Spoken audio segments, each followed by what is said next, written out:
The parent financial section of the Fafsa requires gathering a lot of information about your accounts and assets, and using a spreadsheet can make this process easier.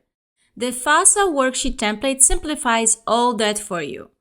On the first tab, I list all the reportable and non-reportable assets, along with which Fafsa question each asset should be included under the 2025 to 2026 school year. On the second tab, I categorize all the family assets, noting where they are held and who owns them. First, in cell C4, specify the start year of the school year. In cell G7, specify the date as of which you are filling out this worksheet and filing Fafsa. In column B, select a type of asset under the different categories. You can select it from a drop-down menu or just start typing.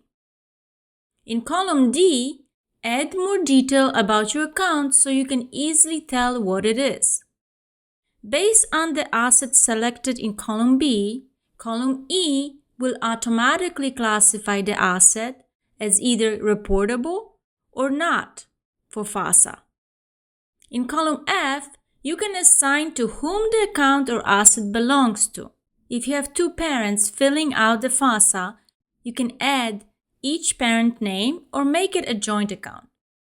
In column G, add the account or asset value as of the day you specified in G7. For the accounts that are marked not reportable, you do not have to put any amount, unless you just want to have the data for yourself.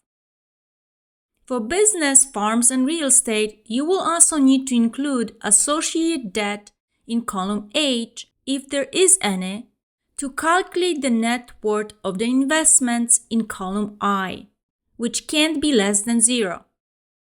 Finally, each asset is assigned to one of the 4 questions on the 2025 to 2026 Fafsa, and the totals are automatically calculated for you, making it easy to enter the numbers into the Fafsa online.